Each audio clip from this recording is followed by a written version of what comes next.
Oh no, I worked last night. I was on swing shift, so it's a 1-to-1 shift. But got home closer to 4:30, got Okay. work sleep, and it's just life of the ER. How did you get involved in that? Like, what made you want to get started with doing veterinarian work? I guess I was like that cliche little girl who always loved animals and wanted to save them, and I was like running around the neighborhood trying to rescue the stray cats on the street, and my dad thought I was the most ridiculous thing ever, but yeah, I knew from a young age that I loved animals and I wanted to help them.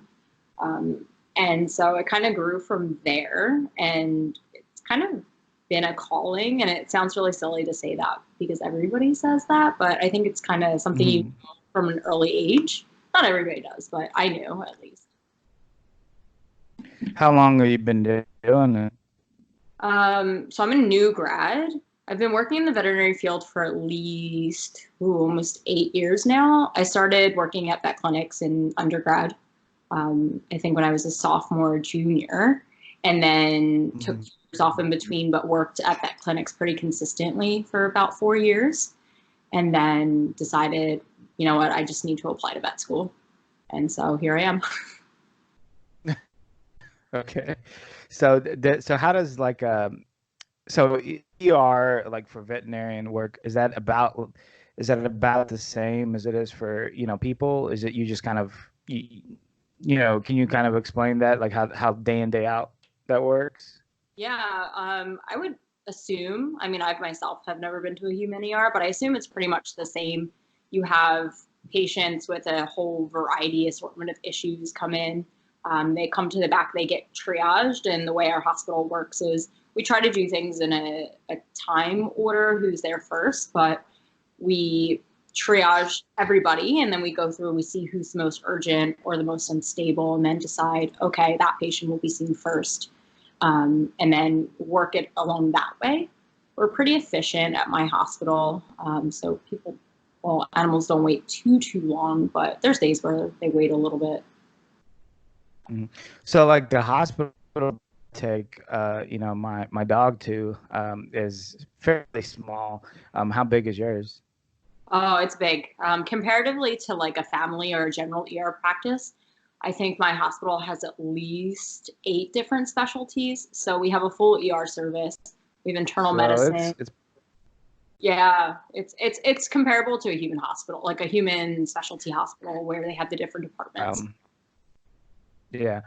Did so what's a typical like day as far as like busyness? Do you guys usually get like real busy over when you during your shifts? Typically on the weekends, nights and weekends are the busiest because a lot of people will go to their primary veterinarian first. Like you would take your dog to your vet if something was wrong, Mhm. and then they can do what they can there. So during the weekdays, the things that we get are typically transfers from a family veterinarian who says whatever is going on with this animal is beyond our scope. We want to send it for specialty care or Mhm. more advanced diagnostics. On the weekends, we get the variety of things. It can be any. So the stuff that would typically kind of be taken over by their vet's not open. So then we have to kind of step in and provide the service in the meantime. S- That I mean, that seems like hectic work. Like it seems like you're like on the go all the time. Do you and I'm gonna say this in the proper way. Like what is your success rate as far as like animals with ER? Are you guys pretty successful with regard to them, coming out okay? Is it usually usually like life and death type of situations when they're coming to ER, or not necessarily. I think it's a mixture of both. We get a lot of patients that come through that are actively dying. But then we get just as many that are sick but stable at that point, and then we have the ability to kind of work things up. But I mean, yesterday we had at least one thing came in dead, one thing came in dying, and that's kind of typical. There's a mixture of both. So it can be pretty hectic, yeah. Is it hard, like, with regard to people, of course, like it's tough, and people are always very attached to like animals, and I am too. Is it when you lose like an animal, does it hit you kind of hard? Yeah. Yeah, I think there, I mean, obviously there's some cases that hit you a little harder than others. There's cases that come through the door and, it's a really old dog. The likelihood is that they have some nasty form of cancer. And at that point, when it comes to having that conversation and having to euthanize that patient, it feels not good, but it feels like you're doing a good deed to relieve some suffering. Mm-hmm. But then there's always those cases where it's like a young animal or something that happens so suddenly, or the whole family's caught off guard, or despite what you've done, you're not successful. And euthanasia is always hit home, but there's some that are a little bit harder than others, for sure.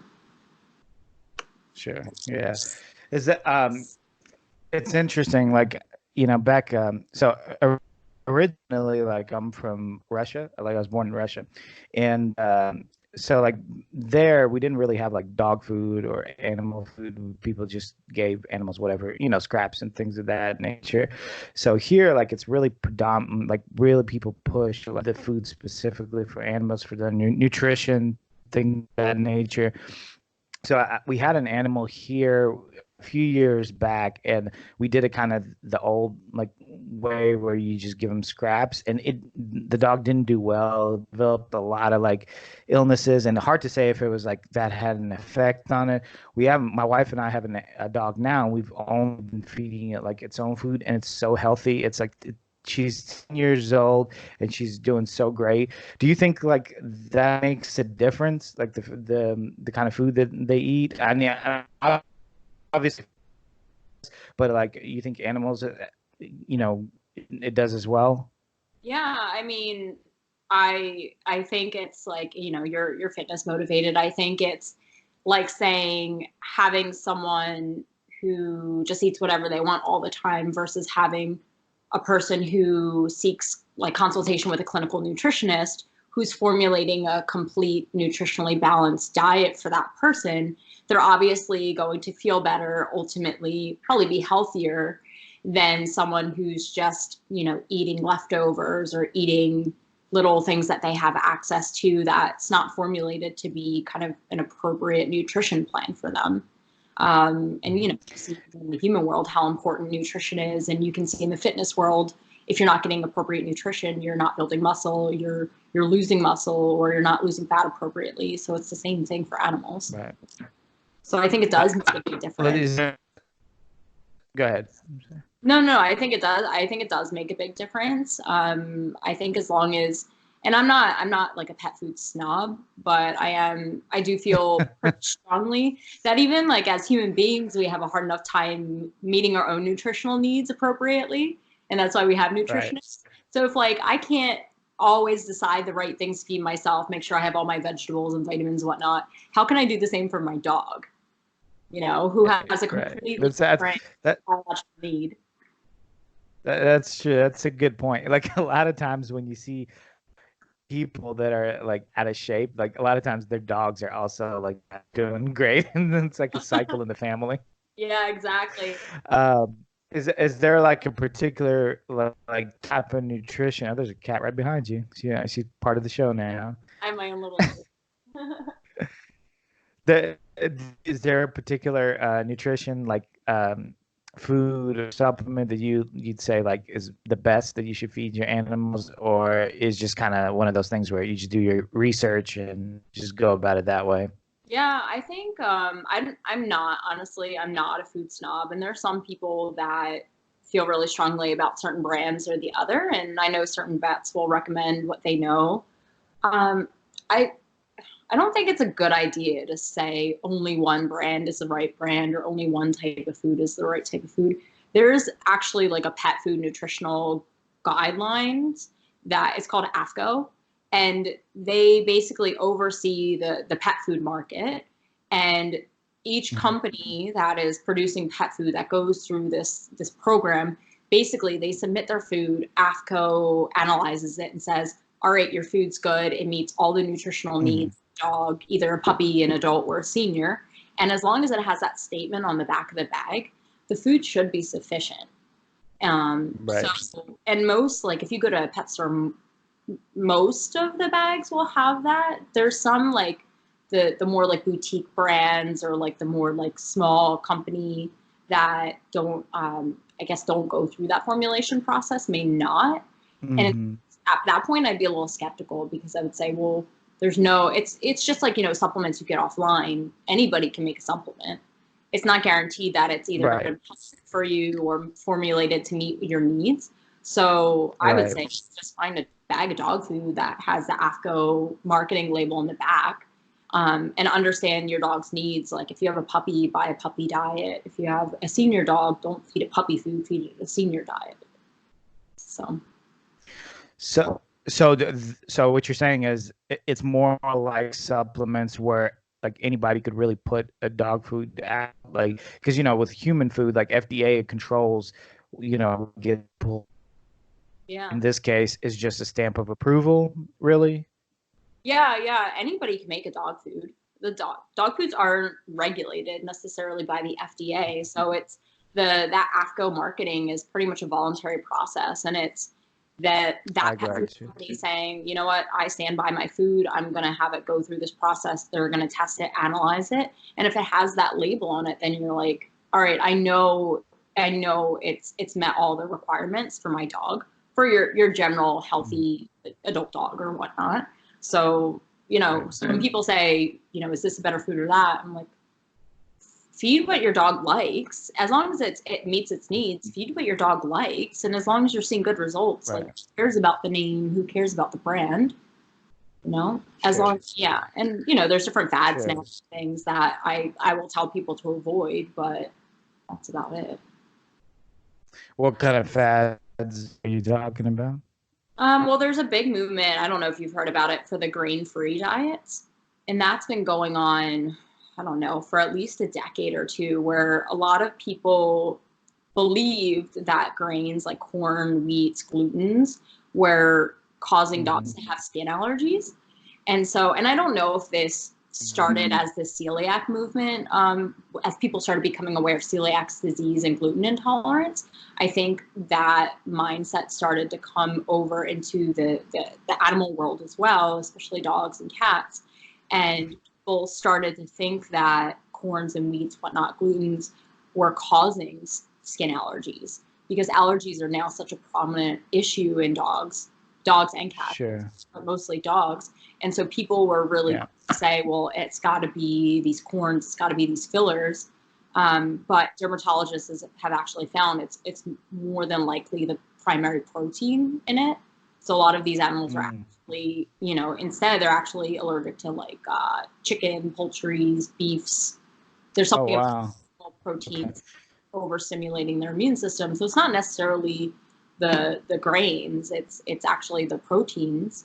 And so the problem is now they're starting to see a correlation between grain-free diets and young, previously healthy dogs going into heart failure.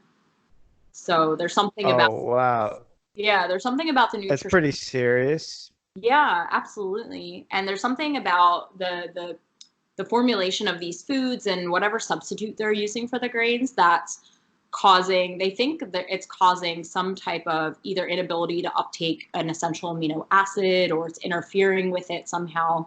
And so ultimately these dogs who are healthy are now developing heart disease and then potentially dying. And I've had a lot of people who, you know, not non-veterinary related people, who are like, oh, it's a bunch of crap, like we don't believe it. And I'll tell you, I've seen at least one dog a month, a 2-3-year-old healthy lab, German Shepherd, whatnot, in heart failure.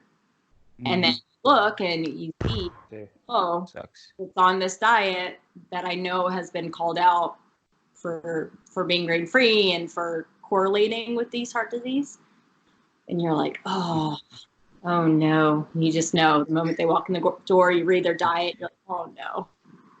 So Well, it's crazy how like people will take what they think is healthy and apply it to everything in life. Like, so they'll apply it to themselves, some much scientific, knowledge, and then they'll apply it to their animals because they think for some reason that, it also will benefit them.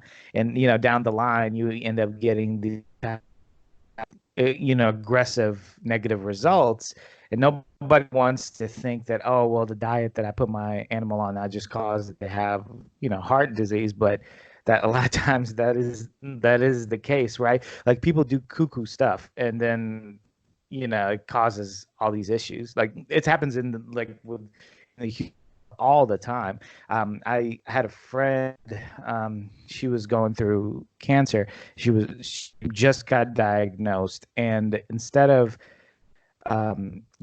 getting help like from a true medical professional, I mean, she went and saw a doctor, but she decided that she was going to try to treat it herself with, like, I don't know, like herbs and spices or whatever stuff that kind of holistically, and it didn't go well. So, like, she eventually had to medical approach, and it's crazy how people get that way.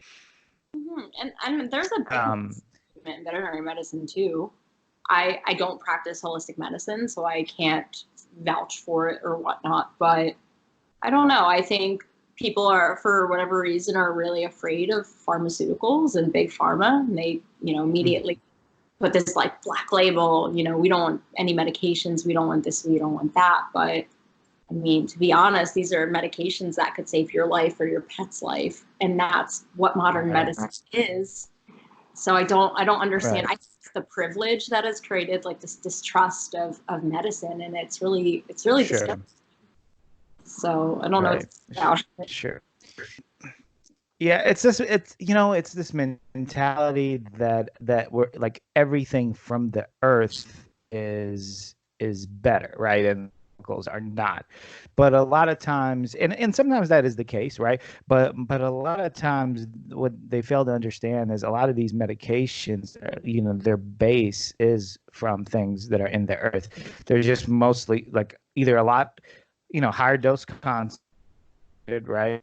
Or they found a way to develop the same amino acids and proteins, in a petri dish, but it's the same molecules, that you would find, out in the rainforest or whatever it is, wherever they find medicine. So, it's definitely a trick of the mind, but unfortunately, like, people and animals obviously pay a higher price for that kind of thinking sometimes. So, but so going forward with that, like, did you want to say something about it?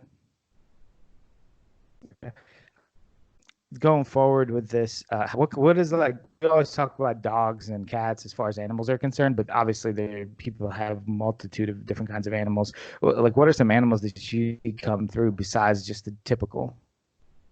Yeah, I mean, my hospital is primarily cats and dogs. We don't have an exotic service. We don't necessarily see any of the fun pocket pets or reptiles or birds that often.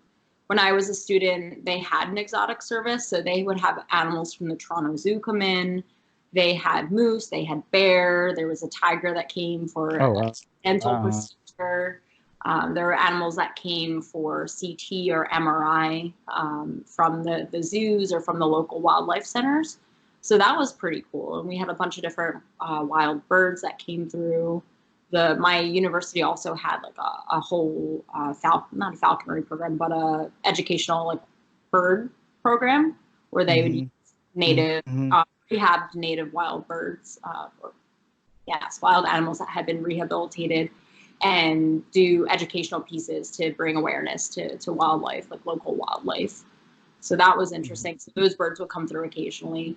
I didn't take the exotics rotation, but it was interesting to see my classmates had a variety of patients that they got to work with. I was like, oh, that's pretty cool. How do you handle like a tiger trank them, right? Like they tranquilize them, or Yeah, when they work on them. you don't handle them. They're sleeping. I would not take on a that. You're like, let me just hold still while I give you the shot. It's Exactly. good for you. Exactly. Not while you're awake. uh, have you? Yeah, right.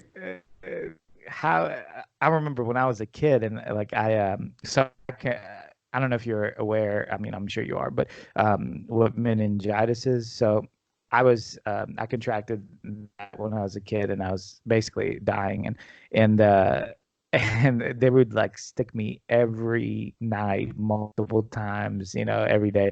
And I was like, I got to the point where I was just so scared of those shots. It still like stuck with me. Yeah.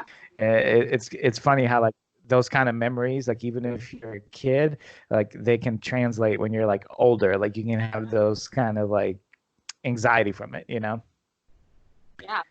Uh, say what? I'm sorry, I I said, couldn't I hear you. blame you. Blame you. I think I'd be traumatized. Um, right. So do you do like the surgeries like personally? Like you are involved in the surgeries personally?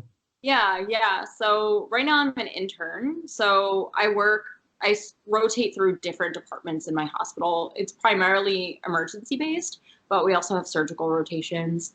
So when I'm on ER, there are emergency surgeries that you will have to do, and that usually is like foreign body removals. Because dogs and cats like to eat things they shouldn't.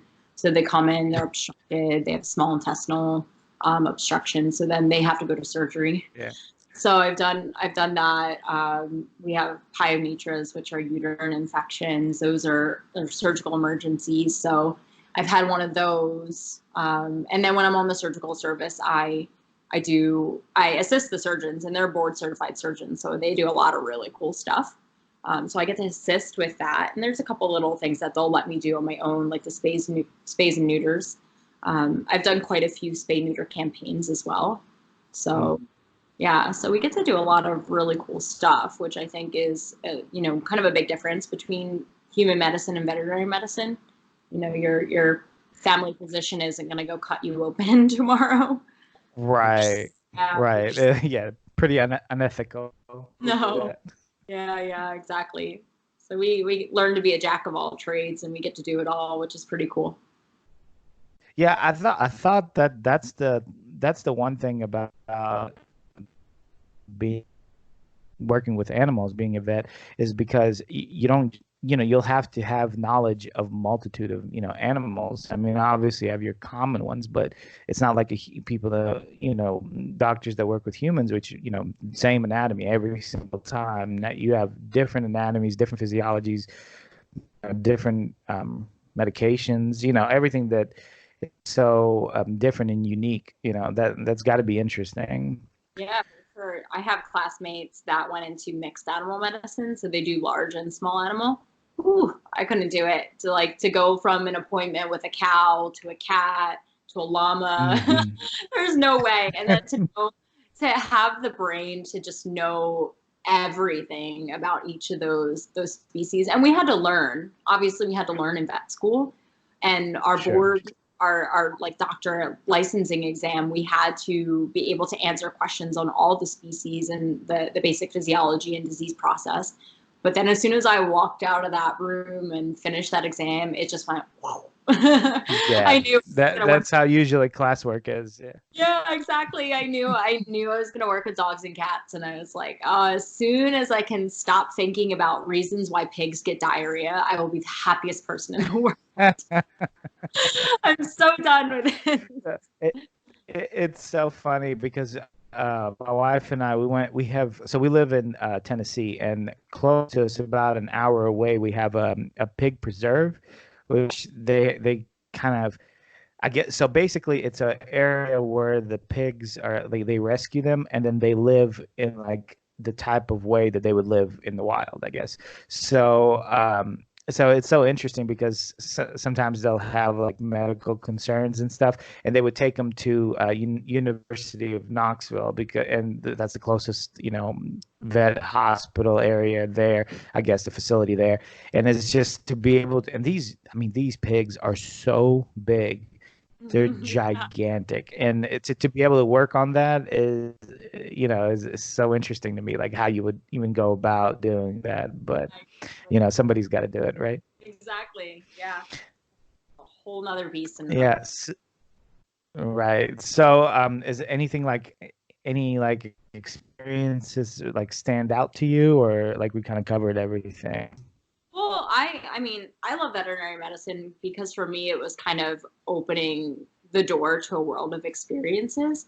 So before vet school, I really hadn't done a whole lot as far as traveling, exploring new cultures, new communities, anything like that. And then my first year of vet school, I was like, you know what, I love volunteering and I've always volunteered with animals. So I was like, you know what, I'm gonna do some spay neuter campaigns, going to do some vaccine clinics. And there was a really cool organization called the Canadian Animal Assistance Team. And they essentially take veterinarians from all over the country to First Nation reserves that don't have access to Mhm. veterinary care. And I was like, that's a really cool initiative to help Indigenous people of this country who want care for their animals but can't provide it because there's no veterinarians. And these, when I say like no access to veterinarians, I mean communities that you have to boat to or fly to or drive, 5 Right, miles outside of the closest city. And so I was like, that's a right. really cool program. So I signed up my first year and went with a classmate of mine, and they flew us to Vancouver. And then we drove to northern Vancouver Island and then took a boat for an hour to this First Nations community way up north and spent, I think, Hmm. 3 or 4 days there doing spay neuter initiative, vaccinating, educating the community. And that kind of opened the door for me, and they put us up. They lodged us, they fed us the whole time we were there. They showed us all around the island, took us hiking, and they were so grateful for our help. And it was absolutely incredible, and it was a life-changing Hmm. experience. So at that point, I was like, Wow. yeah, I was just, Sorry, you broke up a little bit. You oh, said at that point what? yeah, at that point, I was like, man, this is really cool. I can take my passion for helping people, helping animals, also get to travel and learn about new cultures, experience new things. And so the next year I applied for a program called Global Vets. And then that summer I spent 2 months in Southeast Asia, traveling and Oh backpacking wow. across Southeast Asia and volunteering at a number of different wildlife rescues and doing very similar things, spay neuter campaigns. They have a huge overpopulation problem there, and they don't have the same access to veterinary care as we do. So I spent a month of the 2 months volunteering at 4 different organizations, and helping with kind of the street dog overpopulation problem, and cats. But it was a really cool experience working with shelters that had hundreds of dogs, hundreds and Mhm. hundreds of dogs. And then each day we would do at least 50, 60 surgeries. So it was really crazy. Wow. Yeah, it was really awesome. Yeah, that's great. So you're still dealing mostly with like dogs and cats, that type of those type of animals? Yeah, we did do a placement at a wildlife sanctuary that was primarily for elephants. So that was in the Mhm. Cambodian rainforest, and that was really cool as well. So we Mhm. hiked in to the rainforest. They had these bungalows and a whole setup with the local tribe. And then each day we would hike out to this preserve where they had elephants that they had rescued from the lodging trade. And we would go, they would teach us how to do physical exams of them to make sure that they were healthy, to examine them for parasites, illness, whatnot. And then Mhm. it was a lot of conservation education on, elephants and different endangered species. So it was really, really cool. Yeah, I mean, those animals are majestic, right? Like they're really big. Have you like did you got close and stuff when you were working on them? Yeah, yeah. They taught us how to do like a physical exam and feel their pulses, how to draw blood from them. And so they were Indian elephants, so they're not your typical, I don't know. I think everybody thinks of an African elephant, like the big, huge monster. The huge ones. Yeah, Yeah, I mean, don't get me wrong. These elephants are huge. They're huge and they're still right. big. But They're they're bigger not, than you. yeah, they're They've not got nearly the got a same couple size. pounds on you. Yeah, they're probably about like at the point of their shoulders, about at least 7, 8 feet tall. So they're Yeah. pretty. So it was pretty cool. Yeah, I think. To, Yeah, I think you're probably right. When people think of often think of like those elephants that you would learn in history class or something where people used to ride in battle to with the long husks and everything like that. But I think those are mostly like African elephants, the really really big ones. But the Indian elephants, there's still a problem with poaching there? yeah, Did you yeah. come across any info? We didn't come across any poaching. Their issue there is, and I think they're Asian elephants. They actually have people who come. They steal them for logging. So there's a big problem in Cambodia and Thailand with the logging trade. So they use the elephants because they're cheaper than machinery to actually help cut down the trees and then pull them and then transport them to, I guess, the shipment yard. So they actually, because elephants can navigate in the forests better than, like a truck or something. So they actually use them. You teach them how to be ridden, and then they use them to work their way through the forest and find areas where they want to cut down trees, and then they tie chains to the tree and to the elephant, and the cheaper than machinery. They're easier to maintain, I see. and they can navigate through these like really hilly forests without issue. But the problem is that essentially they're abused and then used for labor work. They're underfed. They're not taken care of, and then also they're stolen from the wild and used essentially for human needs. And so it's pretty sad. And when we were Yeah. there, they said that they had to be really mindful and keep an eye out for the elephants because people would come into the sanctuary and actually try to steal them and try to steal them back to Oh, use wow. in the lodging industry. So it's a big issue. And, elephants are very valuable there because of their uses essentially for people. So they had to be really careful. So they would gather all the elephants at night and bring them to a central location. And one of the workers would sleep with them and basically stand guard. So Just make sure that nothing happens to them. exactly. Yeah. So how long were you there in Asia? 2 months. 2 months. That's a long time. Was it hard coming back to the U.S.? Oh yeah. Or I guess you're not in the U.S., right? You're in Canada. I'm in Canada. Oh yeah. Yeah. From the U.S., but I live in Canada right now. But yeah, it was hard.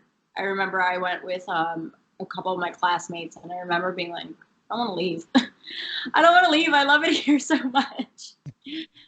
That's what a girl that I work with. She went to Thailand for several months, and I think we have a certain perception here in the West of those areas, but everyone that's been there loves it, and they want to stay, but as it must be something about it. I've never been, but I would love to go. You should totally go. It was absolutely life changing, and the people there I just find are so humble and so welcoming and insanely generous and just kind. Like people who don't even speak a word of English are just ridiculously kind and welcoming and just all around really nice, good people.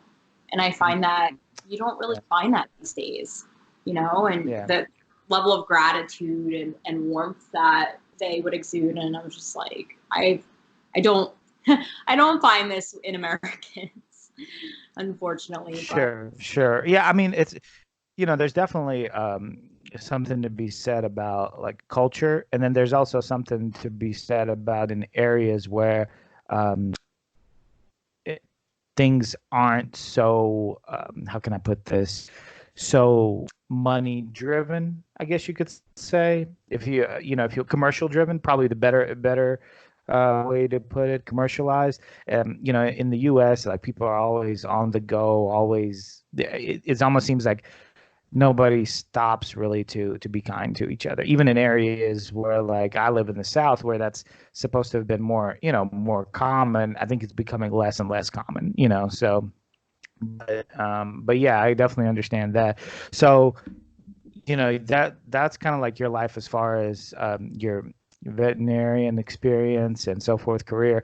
You're also involved in fitness, right? Yeah, I try to be. I try to be. You try to be. Yeah, yeah. So what got you into that? I was Well, saying, what got you into that? yeah, it's funny because for the majority of my, I guess I want to say adult life, I really wasn't fitness oriented. I was one of those people who is just naturally in good shape. I grew up riding horses. I was a huge tomboy when I was younger, so I always played sports with the guys and went bike riding, went mountain biking, and was pretty active in that regard. And then once I was a teenager, I was like, oh, I want to be a cool kid and go to the mall and go shopping. And, that kind of fell to the wayside. And I just I wasn't raised to be an athlete, which I kind of wish was a bit different. I was raised riding horses, but it was something that I did more just for pleasure than like true athleticism. And so I never got involved in sports, and it was really kind of disheartening to me because I always envied my friends that were part of a team and were super athletic and really fit. And it was just funny. So I remember just never being that person and never really being motivated. I was much more of the bookworm and motivated to learn and had that different mindset. I wasn't as physical based as much as intellectual, I guess. And you can have both, Sure. but as I'm gonna be a smart person. I'm just Well, I mean, you can't have both, sure. you can have both, but I'm just gonna read my books. And then I remember, and it's gonna sound awful, but I remember dating this guy in vet school, and it was funny because he really appreciated athletic people, and he went to the gym quite regularly, and I was just like, man, the gym, that sounds so boring. You just pick things up and put them down. And he's like, I get it. He's like, he said, it's okay. You're never going to be one of those people. And I was like, what? Oh, wow. Excuse me, what? And he's That's like, hilarious. It's just not who you are. You're just not athletically driven. It's just not who you are. You're never going to be that. And was he trying to like nice to you, like, or was that like a slam?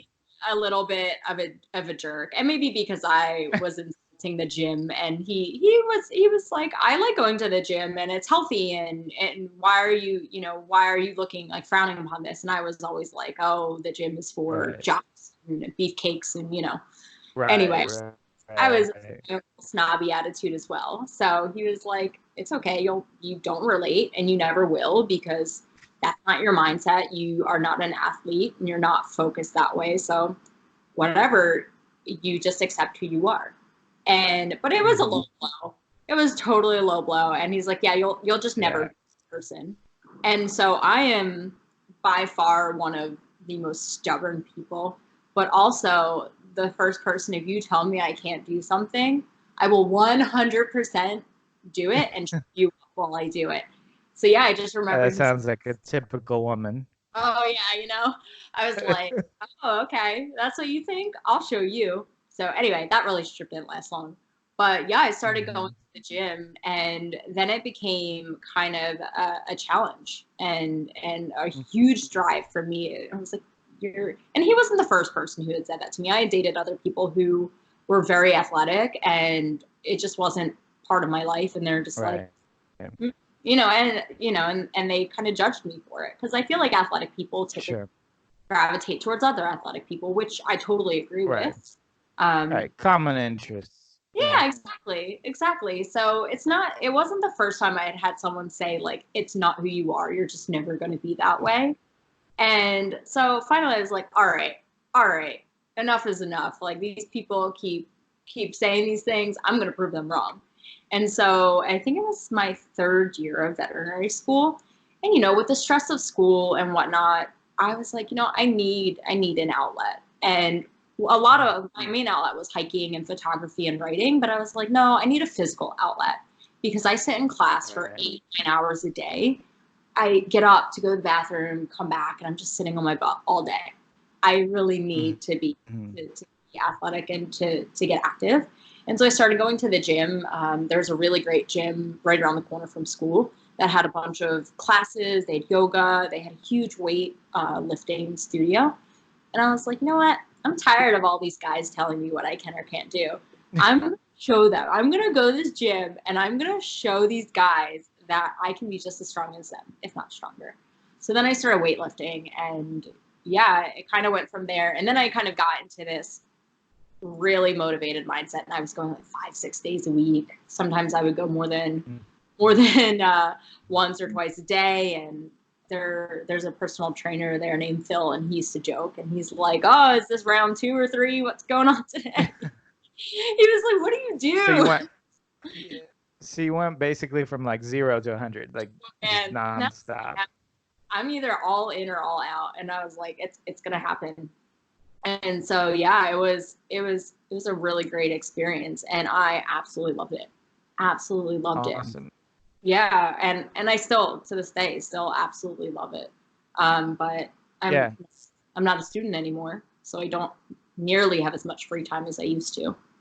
So now it's the struggle of trying to find the balance between working and, you know, personal life and, you know, feeding myself and sleeping sometimes, and then being able to.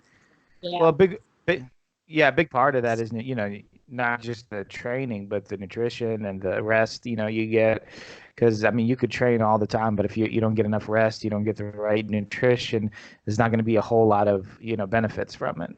Exactly. And I think that's a big struggle for me right now as well, because if I'm working in the ER and I work a 12-hour shift and it's busy, there's a lot of days that I don't eat. And it's really not ideal. And it's something that I need to prioritize better, but I'm the type of person who's just on the go and I don't really slow down. So I'm not stopping to think like, hey, this isn't sustainable. You should feed yourself. I'm thinking there's so much important things that I feel I need to do at this moment, so I'm not going to.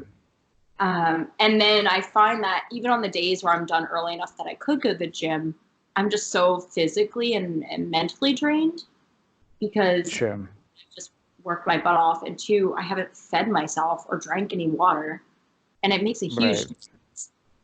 So it's something that I've been really prioritized to change. Yeah, absolutely. Like my wife is a nurse. My mother works in heart surgery at Vanderbilt Hospital. I don't know if you're aware of it, but it's gets like that where you're just work so many hours and you just don't think about eating. You don't think about drinking because you're just so preoccupied with what you're doing. And then once you're done, you're like, oh, I haven't. Too tired to train, so I'm just gonna go home. And it's hard to get out of that cycle, you know. Exactly, and it's so discouraging. And I find that once you fall out of training, it really sucks to get back into it, because it's such a mindset, and 2, I don't know, you start to see your accomplishments and your successes in the gym, and I'm personally more of like a statistical type of person. Like I like to quantify things. So I'm like, oh, I used to be able to lift this much weight, or I could do this many reps of this, or I weighed this much, or my muscle mass was this much. And so now I go to the gym after, you know, in my internship, I couldn't go to the gym consistently for probably at least 6 months or more. And now I go to the gym and I'm doing half of what I used to be able to do. And it's so discouraging, and it's so frustrating, and it's so hard on myself. But everyone else is like, well, at least you're going, which is the right mindset. But then when you're a perfectionist, it's also something that, you know, to think about is that once you reach a certain like strength level or certain muscle capacity or whatever, your body tends to go back to that level fairly quickly. So I doubt it will take you as long as it took you originally to get to that, to your best point. It'll probably take you a lot less time, so you just have to kind of stick with it. Do you usually like a heavy weightlifter, or you mainly just do a combination of cardio and weights? I'm like the anti-cardio person.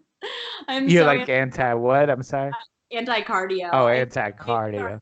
I'll run. I can run. I don't like it. I'll do it because I should. But at the end of the day, I like picking up heavy things. So Mhm. I would Yeah, there you much go.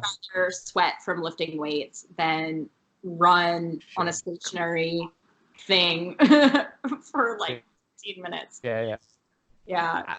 yeah. I think, I mean, like you look fairly lean naturally, so like it doesn't seem like you even would need like any cardio. Like that would not even something really is that important, for your physique. So No, I don't really need it. And when I'm dedicated to leaning out, I can. It's just really hmm transitioning my diet for the most part. But sure. I am a naturally lean person. I do like my weight will fluctuate quite easily. But when I put it in my head, like, yes, it's time to lean out, I can. Yeah. Do you have like a time period where you try to lean out, like for the summer, or are there any Uh, competitions or anything like that? No, I've never competed. I thought about it for a little while, but with my current schedule, it just wouldn't be feasible. I couldn't. Yeah. I have a friend who's a personal trainer and also a bodybuilder, like a competitive bodybuilder that is pretty successful, hmm and he's offered to train me a couple times, and I've really thought about it. And I think when I was a student, it might have been more feasible, but hmm now that I'm working and I'm an intern, it's not. I think maybe in the future when I have a more regular schedule and I'm not working 70 hours a week, it could be a goal, Yeah, yeah.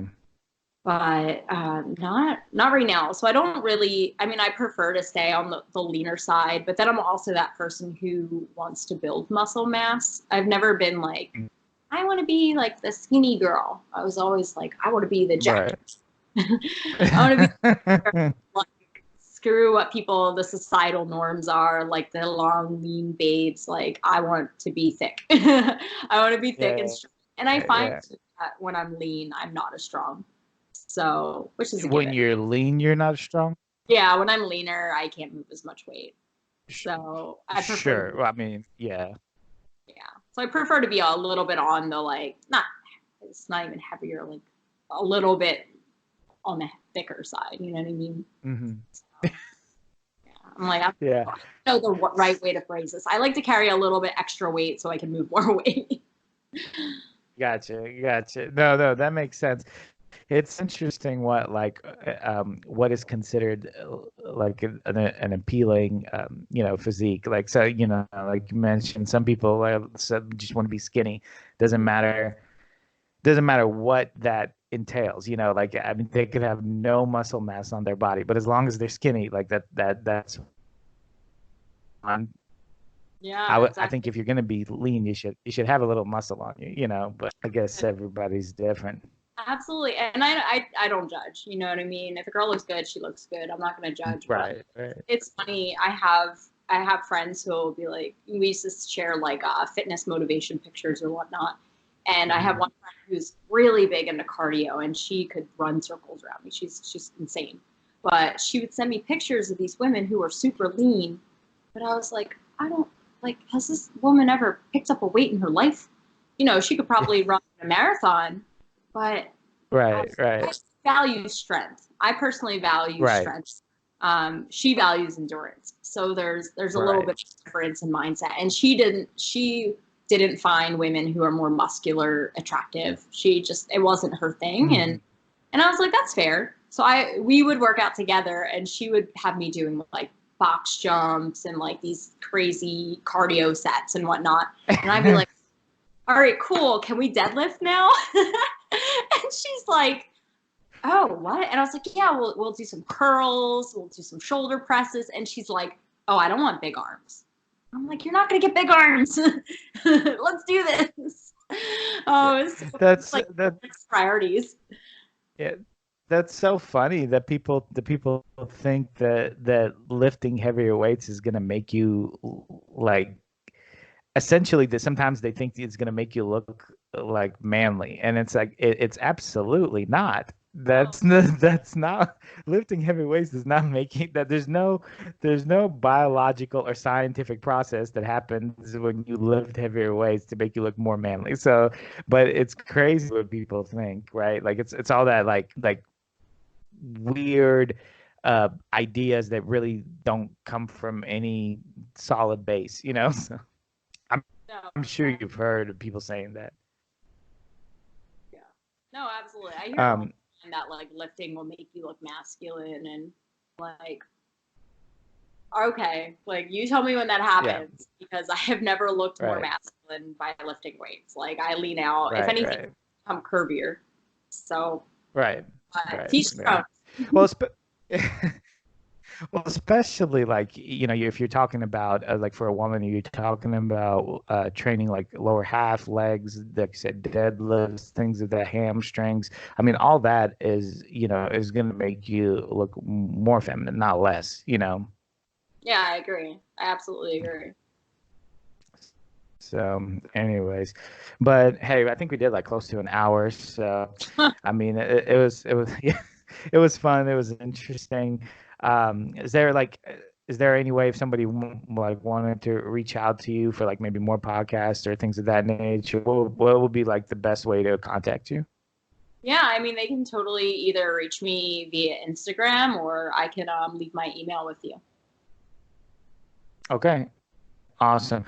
So, just can you say that email address now? Sure. It's my last name Simons Simons dot Paula Paula and M is in Marie at gmail.com. Awesome. Well, thanks again for coming on. It's really interesting. I think the work that you're doing with animals is really important because I'm an animal lover, like, and it's obviously like the animals end up always being like secondhand, like no people don't care about them as much, they don't get the best treatment, and so it's always nice to find someone that genuinely cares about them and puts their efforts and their strength and endurance and hard work into that, and to try to help them have a little better life than Yes. they did before. So Thank you so so much. I appreciate awesome. Thank you. Take care. Bye bye. you. Bye.